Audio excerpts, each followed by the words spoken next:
Wabarakatuh. Alhamdulillah nahmaduhu wa nasta'inuhu wa nastaghfiruh wa na'udzu billahi min syururi anfusina min sayyiati a'malina may yahdihillahu fala mudilla lahu wa may yudlil fala hadiya lahu asyhadu an la ilaha illallah wahdahu la syarika lahu wa asyhadu anna Muhammadan 'abduhu wa rasuluh. Allahumma salli wa sallim ala sayyidina Muhammad wa ala alihi wa sahbihi ajma'in, amma ba'd. Rabbana zidna ilma warzuqna fahma wa taqabbal minna innaka antas samiul alim walhamdulillah ya rabbal alamin. Syukur kepada Allah Subhanahu wa taala kerana pada kali ini dapat sama-sama kita berkumpul dan berjumpa sekali lagi untuk kita teruskan kuliah kita yang telah kita tinggalkan. Dan last hari itu kita berkongsi tentang satu golongan yang disebut sebagai ahlul afiyah, di mana Allah Subhanahu wa taala ahlul afiyah dan ahlul bala, di mana pada hari kiamat nanti ada dua golongan lah. Pertama ahlul afiyah, itulah orang yang Allah Taala tidak timpakan musibah ke atas mereka, ataupun ditimpakan musibah tapi musibah yang kecil-kecil yang tidaklah berat untuk mereka tanggung. Dan satu golongan lagi kita sebut ahlu al-bala, itulah orang-orang yang ditimpa malapetaka yang berat ke atas mereka sehingga mereka sabar, dan sudah pasti Allah Subhanahu wa taala memberikan ganjaran dan tempat yang tinggi kepada mereka pada hari akhirat nanti, berbanding dengan ahlu al-afiyah, orang yang afiyah. Afiyah ni makna afiyah, Melayu pun kata afiyah ya. Jadi ada ahlul afiyah, ada ahlul bala ya. Ala kulli hal, secara kesimpulannya, walaupun Islam suruh kita sentiasa memohon keafiatan daripada Allah Subhanahu wa taala ya, dan Nabi SAW sendiri ada mengajarkan kepada kita supaya minta afiyah daripada hal-hal yang tidak diinguni dan juga takdir-takdir yang buruk ya. Allahumma inni as'aluka al-afiyah fid dunya wal akhirah. Itu doa diajar oleh Rasulullah sallallahu alaihi wasallam, seumpama diriwayatkan oleh Imam Turmuzi dalam Sunan At-Turmuzi daripada Abi Hurairah, di mana maksudnya, wahai Tuhan, aku minta daripadamu keafiatan di dunia dan di akhirat ya. Dan waktu yang terbaik untuk mohon perkara berkenaan doa begitu ialah ketika antara azan dan iqamah, kerana Nabi SAW menyatakan waktu itu adalah waktu yang mustajab doa. Maka bila sahabat tanya apa yang kami nak baca pada waktu itu, maka Nabi kata, mintalah keafiatan daripada Allah Subhanahu wa taala di dunia dan juga di akhirat ya. Jadi bila kita jawab azan, kita selawat kepada Nabi SAW, ataupun kita selawat kepada Nabi SAW, kemudian kita baca, kita jawab azan, kemudian kita selawat kepada Nabi SAW, kemudian kita baca Allahumma rabb hadhihi da'wati tammati was salatil qa'imah, dan setelah itu kita mintalah keafiatan daripada Allah, kerana itulah waktu yang paling baik, kata Rasulullah SAW melalui hadis berkenaan ya. Sebaik-baiknya dalam bahasa Arab lah, Allahumma inni as'alukal afiyah fid dunya wal akhirah. Dan kalau kita tidak mampu doa, boleh minta dengan apa-apa bahasa, mintalah dengan bahasa Melayu kita, asalkan tercapai maksud ya. Dan di samping banyak lagi doa-doa yang lain. Allahumma inni a'udzubika min jahdil bala wa darkis syaqa wa su'il qada wa syamatatil a'da. Itu juga doa minta Allah Taala afiatkan kita daripada takdir-takdir yang buruk, especially dalam kita menghadapi suatu musibah, bala yang mengancam, umpama yang berlaku pada ketika ini. Bacalah doa berkenaan, dan mungkin lagi ada doa-doa yang lain. Tapi bila kita minta, tapi ada kalanya kita juga ditimpa musibah. Sebab dulu kita pernah baca ayat Quran, Allah Ta'ala kata walanabluwannakum bisya'im minal khawfi wal ju'. Surah Al-Baqarah ayat ke-155 itu Allah Ta'ala kata, kami akan timpakan kepada kamu berapa musibah. Mungkin adalah di kalangan kita yang akan tertimpa, maka banyak-banyaklah bersabar kepada Allah Subhanahu wa taala ya. Dan ada ganjaran yang besar dalam hal itu, dan mudah-mudahan ada hikmah juga di atas setiap apa yang menimpa kita, dan kita mohonlah supaya kita tidak timpa hal-hal yang kita tidak mampu menanggung. Baik. Malam ni kita nak bagi tajuk yang khususnya, dan saya kira ia adalah rentetan juga daripada musibah yang menimpa, di mana tajuknya keutamaan menyayangi anak yatim. Bab anak yatim lah, ya. Dan kalau kita lihat dalam buku-buku Islam, dalam buku-buku para ulama, sama ada buku-buku fiqh yang ditulis oleh para fuqaha, ahli-ahli fiqh, ataupun buku-buku hadis yang ditulis oleh al-muhaddisin, ahli-ahli hadis, mereka ada bab yang membicarakan tentang anak-anak yatim, ahwalul yatama, perihal anak-anak yatim, kerana keperluannya dan kepentingannya. Sementara dalam Quran dan juga hadis-hadis Nabi SAW ada banyak yang menyebut tentang perihal berkenaan ahwalul yatama, hal ehwal anak yatim. Dan mungkin pengarang memasukkan tajuk ini rentetan daripada hal-hal musibah yang menimpa kita, di mana bila kita sebut anak yatim ialah orang yang kematian bapanya. Musibah kan? Mati juga antara musibah. Jadi bila orang tu mati, ada meninggalkan anak yang kecil yang belum balik. Tak kira lah seorang, dua orang, tiga orang. Tak kira juga sama ada lelaki atau wanita. Bukan wanita lah, kita panggil apa? Budak-budak kecil yang perempuan lah. Bila mana mereka kematian bapa, mereka sudah dianggap sebagai al-yatama. Itulah anak-anak yatim. Ataupun dalam istilah bahasa Arab yang lain disebut sebagai al-aitam, secara pluralnya banyaklah. Kalau singular al-yatim, al-yatim. Kalau plural al-yatama ataupun al-aitam, yang merujuk kepada orang-orang atau kanak-kanak yang kematian bapa selagi mana mereka belum balik, maka yatimlah mereka. Dan sudah pasti anak yatim ni ialah kanak-kanak yang mana hak ehwal mereka amat penting untuk dipelihara, dan Allah Ta'ala ada menyebut dalam banyak ayat Quran berkaitan mereka. Jadi mau tidak mau mesti ada bab tentang anak-anak yatim, macam mana kita nak menguruskan mereka. Sementara dalam ayat Quran dan hadis Nabi ada banyak perintah berkaitan dengan hal ehwal berkenaan. Saya baca dulu hadis ni yang diriwayatkan oleh Al-Imam Ahmad rahimahullahu taala daripada Abi Hurairah, dan mungkin lagi diriwayatkan dalam buku-buku sunan yang lain. Kata si pengarang, menurut riwayat seorang lelaki mengadu kepada Rasulullah SAW tentang hatinya yang keras, ataupun dalam istilah bahasa Arab kita sebut qaswatul qalbi, hati yang keras. Manusia ni tuan-tuan, dia ada hati yang lembut, dia ada hati yang keras. Jadi kita tak naklah hati yang keras tu, kita nak hati yang lembut. Apa mana hati yang keras? Hati yang keras ni jenis orang cengih lah, kan?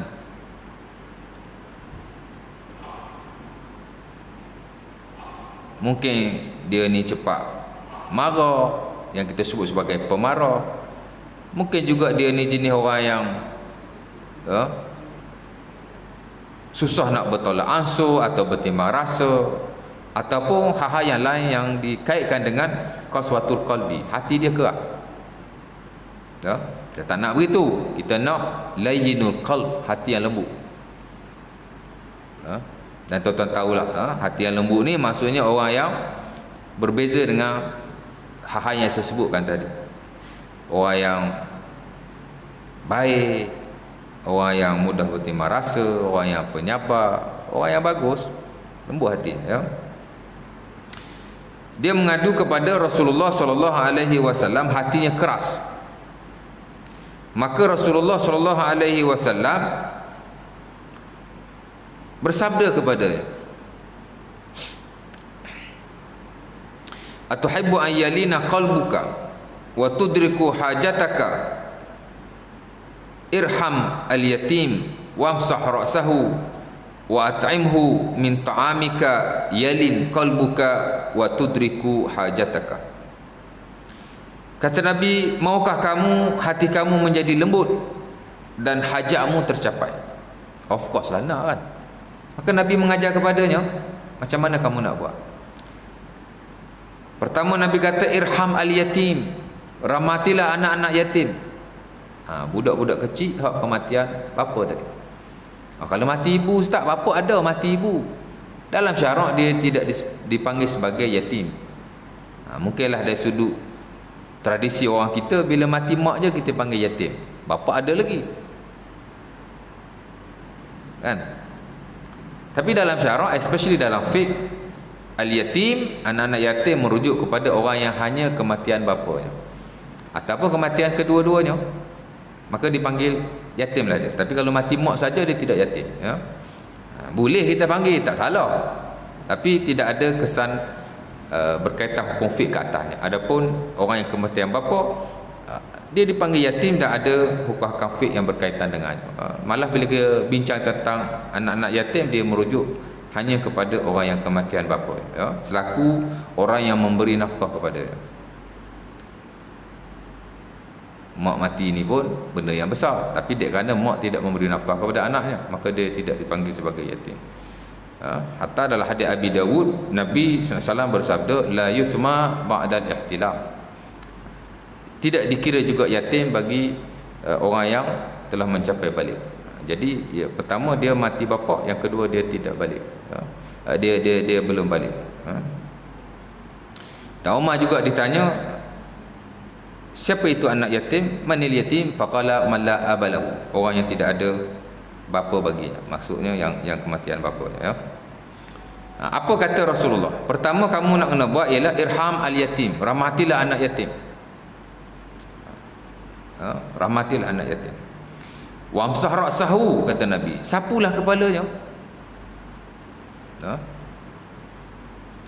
Sapu kepala je pun. Apa beza kepala anak yatim dengan kepala anak-anak yang lain? Ada beza.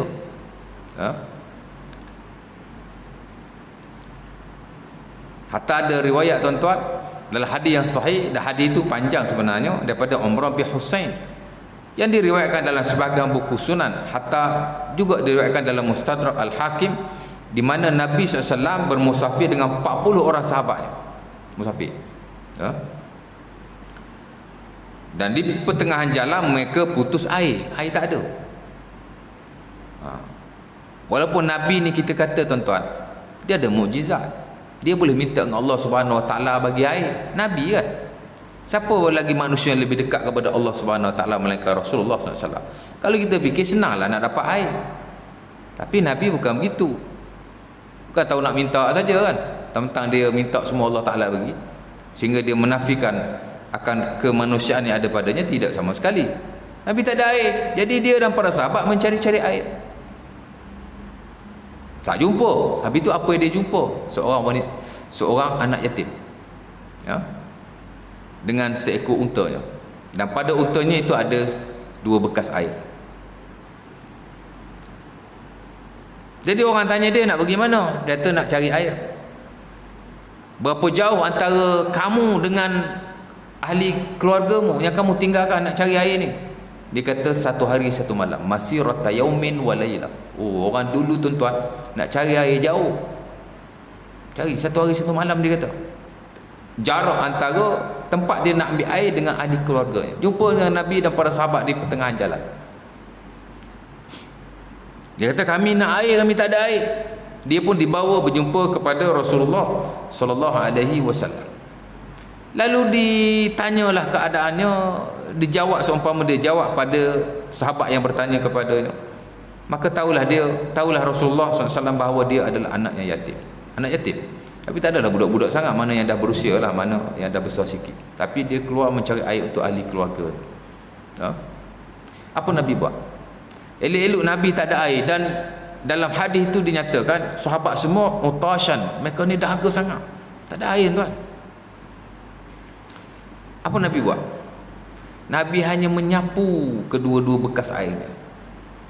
Dan Nabi suruh para sahabat minum daripada bekasnya. 40 orang minum tak kering tuan-tuan. Tak kering. Maka terkejutlah dia. Hebat manusia ni. Famasaha Rasulullah ala al-mazadatain. Nabi sapu ke atas 2 bekas airnya. Nabi sapu. Dan Nabi suruh para sahabatnya minum daripada bekas berkenaan. Minum belaka sampai kenyang. Sampai kenyang air lah. Mana minum pagi hilang dahaga. Kemudian sahabat pula menyimpan, ambil air daripada air berkenaan, dia simpan dalam bekas-bekas air mereka. Tapi tak kurang pun air dalam bekas itu. Lantas Nabi berkata kepadanya, baliklah kepada ahli keluarga, kepada kaum, dan nyatakan kepada mereka, air dalam bekas kau ni tak kurang sikit. Tak kurang sikit pun. Dia tengok-tengok memang tak kurang. Baliklah dia kepada kaum. Jadi masuk Islam pada waktu itu. Dan bila dia balik tuan-tuan, dia kata kepada kaumnya. Apa dia kata? Aku jumpa asharun nas, tukang sihir paling hebat sekali. Dia kata Nabi tukang sihir. Bukan kata Nabi tukang sihir, mana seumpama ahli sihir yang hebat. Ra'aitu asharun nas, wajadtu asharun nas, aku jumpa orang yang paling bagus sihirnya. Wa za'ama annahu nabiyullah, tapi dia bukan ahli sihir, dia seorang nabi Allah, kata beliau. Aslimu, masuklah Islam, kata. Dia ajak puak tu masuk Islam. Akhirnya fa aslamu. Dalam hadis itu dinyatakan mereka semua pun masuk Islam. Hanya kerana satu mukjizat Rasulullah sallallahu alaihi wasallam. Asal-asal tidak ada air, tapi kerana keberkatan anak yatim tadi, Nabi menyapu pada bekasnya, lantas keluar air yang tidak putus-putus banyak. Kalau ikut daripada awal Nabi boleh buat begitu, tapi Nabi tak buat. Ini antara kelebihan yang ada pada anak yatim, di mana Nabi adalah orang yang merahmati mereka, dan Nabi menggunakan peluang itu. Allah Ta'ala bagi pada waktu itu kelebihan-kelebihan berkenaan. Mungkin kalau yang jumpa Nabi itu manusia biasa, tidak berlaku sedemikian, tapi kerana dia anak yatim. Dia kata para ulama, ini antara tanda Rasulullah SAW amat merahmati mereka, dan Allah Ta'ala beri kelebihan di atas dasar berkenaan. Allah Ta'ala alam. Tapi nak cerita sedemikian. Imsah ra'sahu, sapu kepalanya, kata Rasulullah. Jadi kamu jumpa anak yatim, nombor satu, kamu kena merahmatinya. Berbuat baik dengan mereka. Seumpama sahabat Nabi SAW yang yatim, antaranya ialah Usamah bin Zaid, juga kematian bapanya. Dan dia sebut antaranya dalam Sunnah An-Nasa'i, Nabi amat berbuat baik kepadanya daripada dia kecil lagi, sehingga Nabi kadang-kala tak membezakan antara beliau dengan cucu Nabi sendiri, ialah Hasan bin Ali radhiyallahu taala anhu. Katanya, dakhaltu ala Rasulillah sallallahu alaihi wasallam wa ana ghulamun fa akhazani wa wada'ani ala fakhizihi, summa akhadha al-Hasan ibn Ali wa wada'ahu ala fakhizihi al-akhar. Dia kata, aku datang pada Nabi waktu tu aku masih budak. Apa Nabi buat? Nabi letak di atas pohonnya yang sebelah. Boleh jadi kanan, boleh jadi kiri. Kemudian Nabi ambil pula cucunya yang seorang lagi, yang seorang yang nama Hasan bin Ali, cucu dia sendirilah. Dia letak pula di pohonnya yang lain. Fadammana jami'an, ataupun sebagai riwayat fadammahuma. Kemudian Nabi pun mengepit kedua-duanya. Mana Nabi letak Usamah sebelah sini, ataupun Usamah sebelah sini, Hasan cucu dia sendiri sebelah sini. Kemudian Nabi peluklah budak-budak kan. Betapa Nabi SAW merahmati, melayang anak-anak kecil yang yatim seumpama itu. Dan dia amat baik dengan Nabi SAW sampai dia besar. Dan dia dapat title kerana rapatnya dengan Rasulullah SAW, sehingga dia digelar oleh sahabat yang lain sebagai Hibbur Rasul, the love of the Prophet. Ramai lagi yang baik dengan Nabi sejak daripada kecil. Anas bin Malik, khadam Nabi juga masa dia umur budak-budak lagi, dan dia khadam Nabi sampai Nabi wafat selama 10 tahun. Dia juga rapat dengan Nabi, tapi dia tak dipanggil sedemikian, Hibbur Rasul, the love of the Prophet, tapi dia dipanggil dengan title berkenaan. Sebab itu pernah berlaku satu kes, ada perempuan bangsawan, dia mencuri. Dan ini kita belajar bila kita masuk dalam fiqh tu, dalam bab potong tangan orang mencuri tu, kitabul janayah, especially dalam bab haddus sariqah, awal jenayah, dalam bab mencuri tu, Bila kita bincang pasal nak potong tangan mencuri tu, si pencuri tu, antara hadis yang paling masyhur ialah hadis yang diriwayatkan oleh beliau. Yang riwayat tu Aisyah, tapi ada hubung kait dengan Usamah bin Zaid. Di mana seorang wanita bangsawan dia mencuri. Dan bila sabit akan kecuriannya, dia nak pujuk Rasulullah SAW supaya tidak dikenakan hudud ke atas beliau. Jadi apa dia buat? Dia pergi minta Usamah bin Zaid supaya pergi merayu kepada Nabi SAW supaya tidak memotong tangan. Wa may yashtari ala Rasulillah illa Usamah bin Zaid. Kata mereka, siapa lagi yang berani untuk bawa kes ini kepada Rasulullah melainkan hanya Usamah bin Zaid, hibbu Rasulillah sallallahu alaihi wasallam, kerana dia adalah the love of the prophet.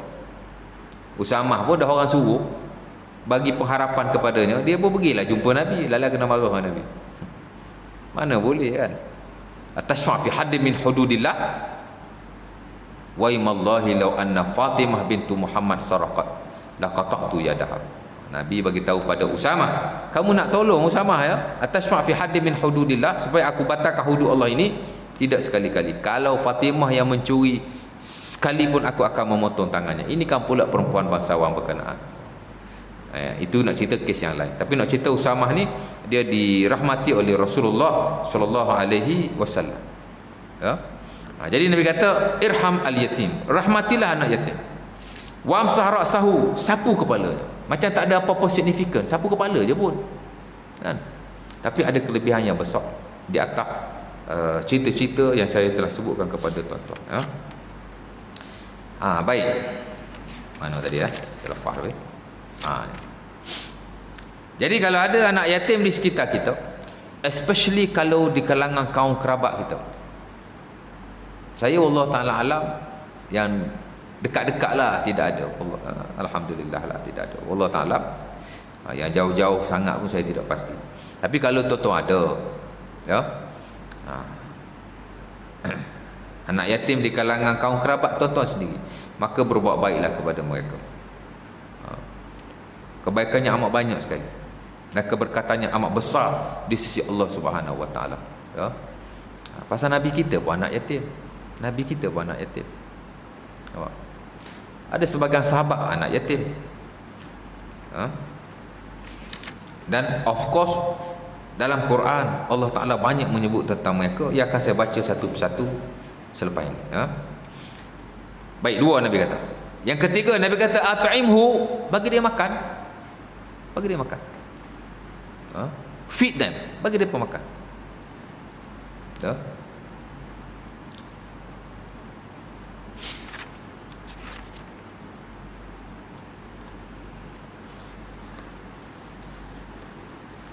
Kami di sekolah pun tuan-tuan, ada kalanya kami buat kutipan khas untuk mereka. Walaupun sekolah dah ada bantuan, PIBG pun ada bantuan sikit sebanyak, especially bila hari raya, bila nak buka sekolah. Tapi ada setengah pentadbir, penolong kanan haiwan murid kadang yang very progresif, dia buat kutipan asing lah untuk bantu mereka, supaya sikit sebanyak dapat meringankan beban mereka. Kerana kita tak nafilah tuan-tuan, sebahagian anak yatim ni di kalangan orang yang tidak bernasib baik. Tidak bernasib baik. Dan kami sendiri beli-beli, kalau nak beli barang-barang keperluan mereka, kami pergi beli sendiri. Pergi di Chowkit beli barang, pergi beli sendiri. Bukan ada gaji khas pun. Tidak kata kita buat kerja tu PIBG bayar ke sekolah bayar, tak ada. This is our own initiative. Dan saya secara personal sendiri dengan penolong kanan, kami berdua berusaha cari, walaupun dapat tidaklah banyak, tapi tak apa.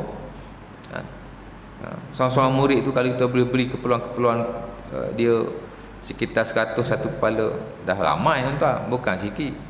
Ramai satu sekolah kadang-kadang ada puluh-puluh jugalah, ramai.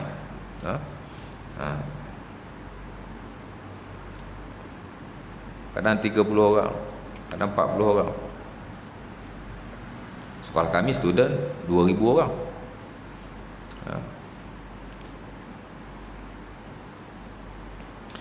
Baik, Nabi kata bagi makan, at'imhu. Bagi makan ni satu amalan yang bagus. Lebih-lebih baik lagi jika kita memberi makan orang-orang yang susah, dan di kalangan mereka juga adalah anak-anak yang yatim. Sahabat Nabi yang bernama Abdullah bin Salam dan Sunan At-Tirmizi bertanya Rasulullah sallallahu alaihi wasallam, "Ya Rasulullah, ayul Islamu khair?" Wahai Nabi, manakah Islam yang paling baik? Kata Nabi, "It'amut ta'am." Kamu bagi orang makan. Jadi asal kita bagi orang makan saja, dia satu benda yang amat baik sekali. Tapi di kalangan yang baik itu, lebih-lebih baik lagi kalau kita beri kepada orang yang susah, orang fakir, orang miskin, orang yang memerlukan, hatta anak-anak yatim, kita bagi mereka makan. Kemudian Nabi berkata kepadanya, "Yalin qalbuka." Nescaya akan lembutlah hatimu. Lembut hatimu. Mungkin kita tak pernah buat, tapi saya secara peribadi amat yakin kepada hadis ini dan pesanan Rasulullah sallallahu alaihi wasallam. Setelah saya melihat akan kebaikan yang banyak dalam hak awak anak yatim ini, mesti lembut hati kita. Wa tudriku hajataka, dan kamu akan mencapai hajat dan tujuanmu. Mana Allah Taala akan memberkati hidupmu dan akan memenuhi insya-Allah Taala keperluan-keperluan dalam kehidupan. Nabi ajar kepada dia, ya, perkara berkenaan, ya. Jadi kita pun sama, lakukanlah seumpama itu. Katanya lelaki yang mengadu kerah hatinya itu maksud selalu kerah dan lalai. Hati kerah ni juga bila kita tak ingat kepada Tuhan. Ibadah tak berapa nak bagus. Kadang-kadang puncanya juga ialah kerana hati yang keras, ya. Dia tidak peduli urusan akhirat. Nah, ni antara ciri-ciri orang hati yang keras, kan? Lalu dah waktu semayang tu kok surau tu, balik rumah bukan ada kerja pun tapi tak mari surau. Ni jenis tanda-tanda orang hati yang keras.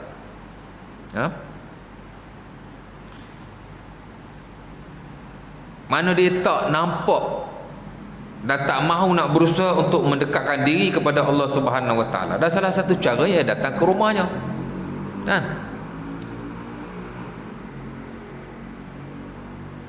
Padahal duduk surau ni tuan-tuan bagus, tenang je, kan?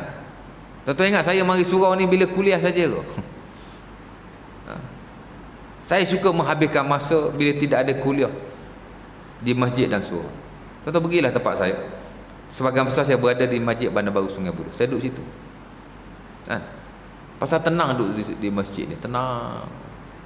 Kadang-kadang kita bukan rajin mana nak buat ibadat, bukan kata duduk masjid semayang, duduk masjid semayang, asal masuk masjid je semayang, asal masuk masjid je semayang, asal semayang je masuk masjid. Tak juga. Asal masuk masjid je baca Quran, asal masuk masjid je baca Quran, asal baca Quran masuk masjid. Tak juga. Ada kita duduk masjid tak buat apa pun, duduk tapi tenanglah duduk dalam masjid ni, kan? Baik, itu bila kita masuk masjid minta rahmat Allah, kita diajar supaya minta rahmat. Allahumma ftahli abwaaba rahmati, ya Allah bukalah kepadaku pintu-pintu rahmatmu. Masuk masjid minta yang itu. Sebab itu bila kita duduk masjid ada banyak kelebihannya. Nak cari rahmat, marilah Allah Ta'ala. Bila Allah Ta'ala suruh doa, dia nak bagilah tu. Ingat dia suruh kita doa saja-saja doa? Tak, dia suruh kita doa macam tu. Dia suruh Nabi ajar kita doa macam tu sebab dia nak bagi, kan?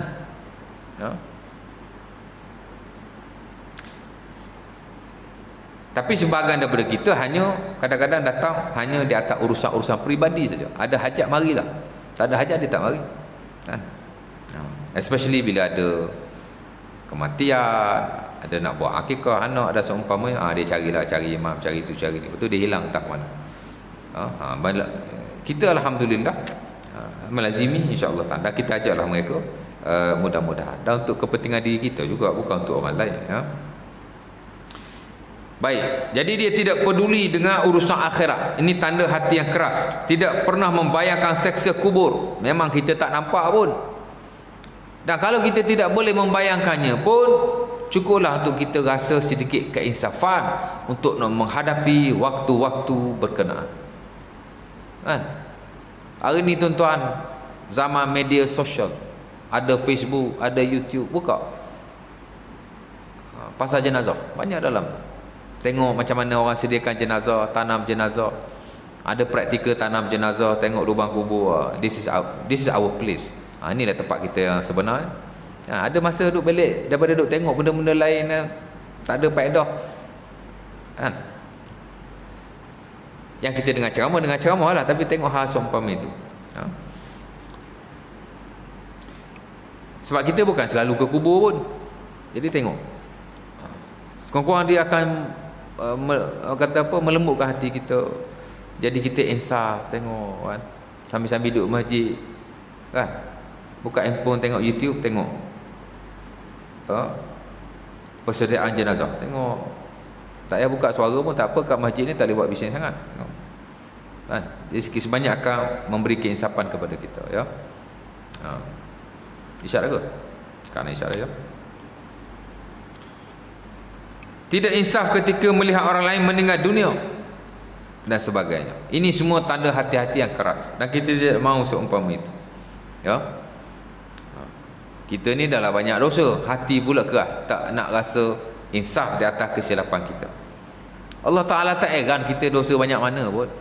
Ya ibn Adam, lau ataitani biqurabil ardi minal khataya summa ji'tumuni fastaqtumuni ghafartu lakum wala ubali.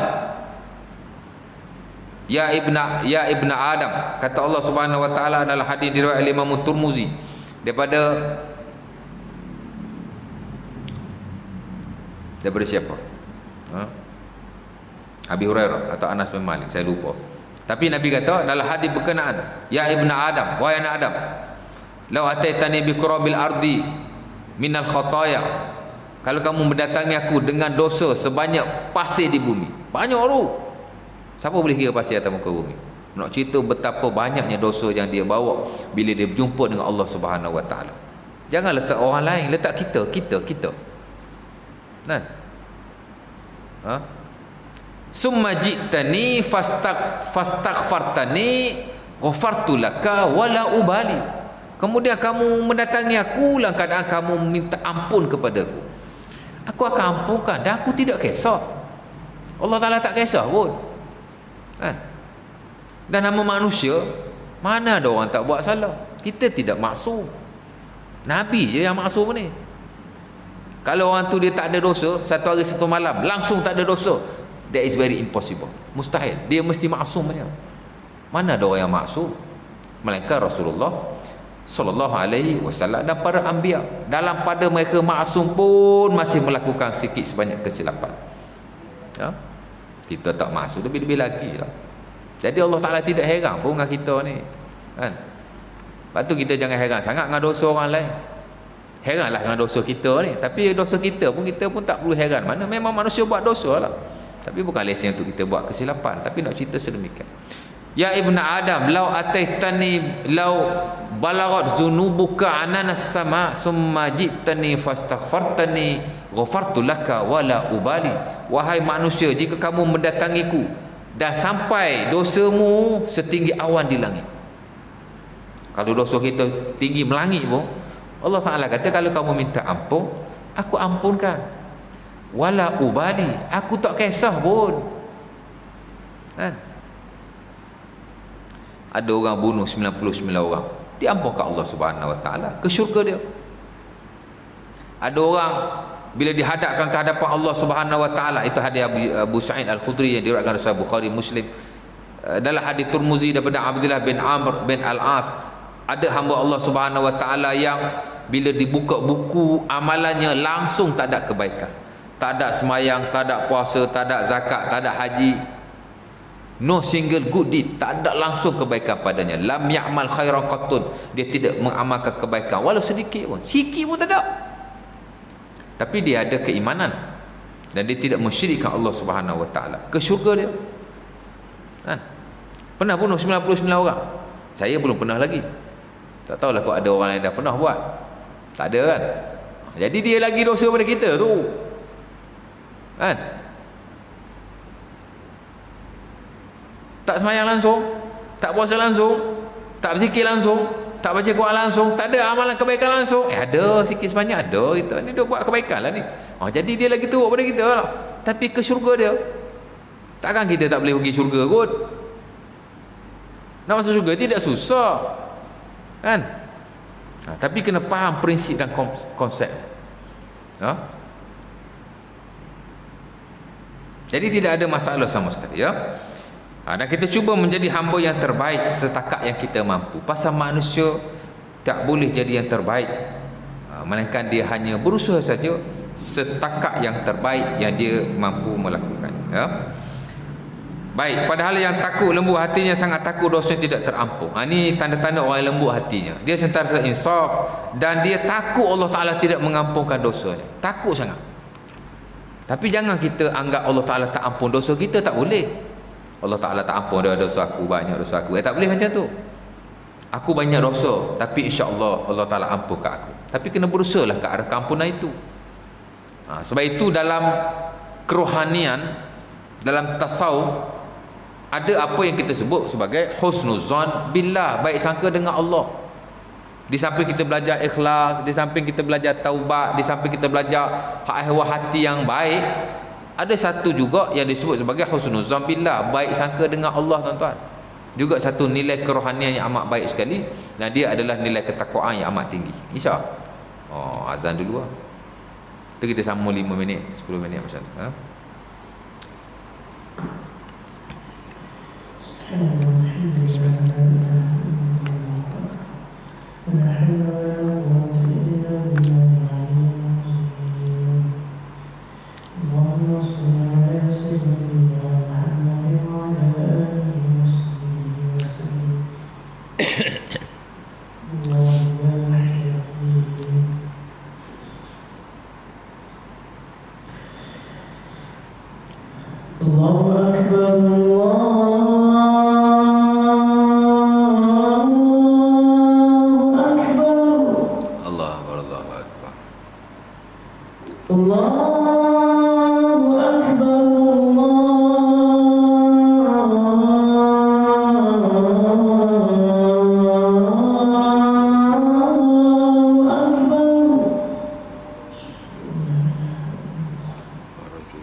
Baik.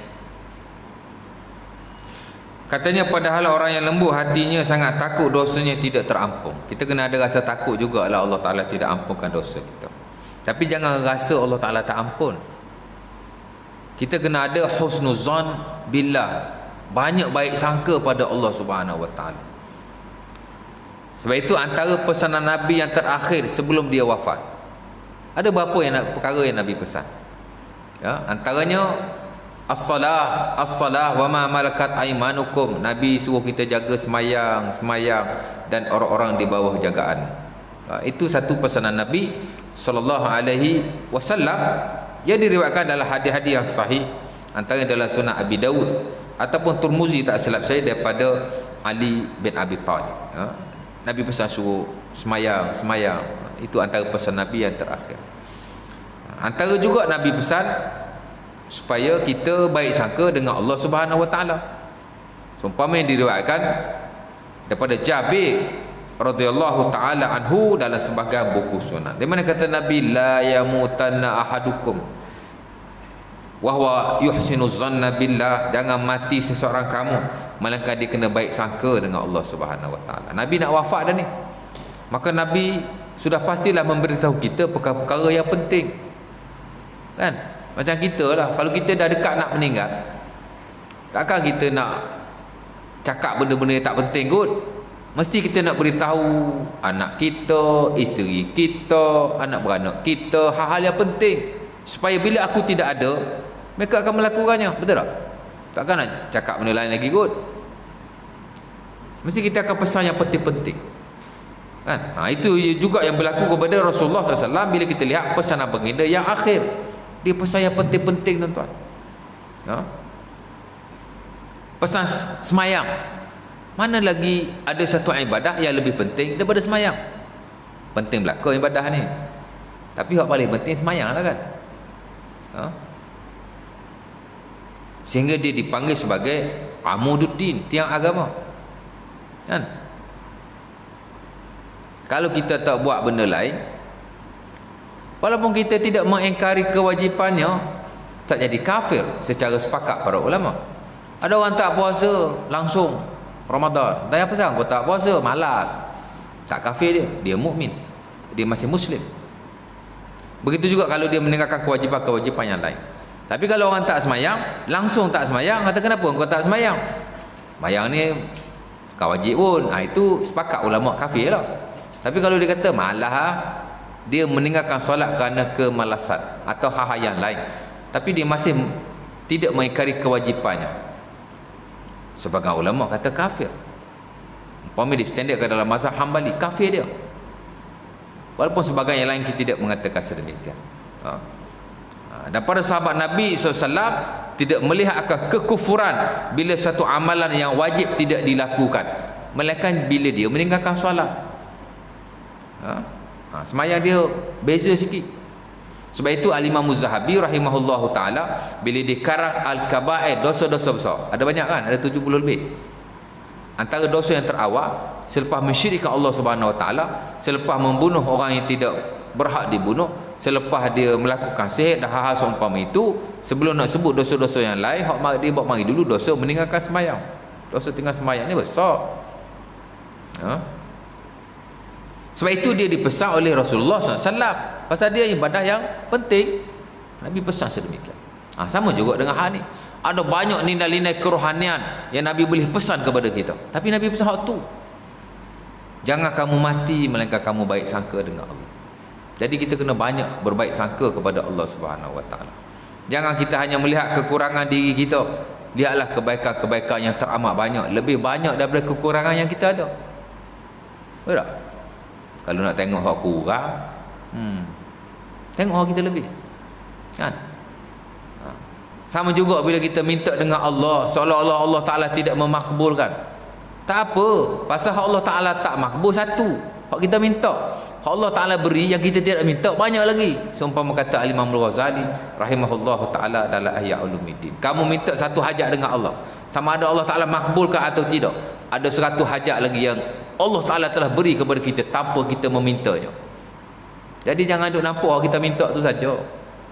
Kan? Kadang-kadang Allah Ta'ala tak bagi pun itu tak bagus untuk kita. Kan? Kita sakit, ya Allah bagi aku sihat, macam-macam buat. Macam-macam doa. Macam tak sihat pun, dapat pergi masjid sihat lah tu. Urusan kita berjalan seperti biasa. Sikit sebanyak sakit tu benda biasa. Boleh jadi Allah Ta'ala suka melihat kita begini. Bila dah sakit kita ni tawaduk lebih sikit, hati jadi baik sikit, tak adalah cengeng sangat dengan anak bini. Jadi Allah Ta'ala bagi kita tu low tu, level tu jadi rendah sikit. Tak apa, mungkin dia suka tengok kita macam tu. Dibandingkan kalau kita beri apa yang kita minta, boleh jadi kita tidak akan jadi manusia yang bagus. Kan? Kekurangan ni ada hikmahnya. Kalau kita nak lihat kekurangan yang kita ada, tuan-tuan, baik sangka dengan Allah. Dan itu yang saya sering pesan di mana-mana, baik sangka dengan Allah. Kan? Baik. Jadi kita boleh berhenti lah tu. Dan akhir sekali katanya, selalu menangis membayangkan neraka atau alam kubur, bahkan menangis ketika membaca Al-Quran. Memang digalakkan dalam setengah-setengah keadaan supaya kita sentiasa menangis kepada Allah Subhanahu Wa Taala. Kalau tak boleh menangis, buat-buatlah menangis. Nabi SAW bila semayang dia menangis. Sehingga para sahabat melihat Nabi teresak-esak menangis. Tapi bila Nabi semayang seorang lah, jangan menangis masa semayang berjemaah pula. Tapi kalau tidak dibuat-buat, tak apa. Ini cerita kalau kita nak buat-buat, tak apa. Kan? Semayang ni tak pernah menangis. Cuba buat semayang menangis. Tapi jangan dalam masjid ni tengok apa benda ni menangis. Betul ke ni? Kalau kita buat, kalau betul tak apa. Tapi kita nak cuba asuh diri kita supaya lembut. Masa semayang buat-buat menangis. Tapi jangan keluar suara pula.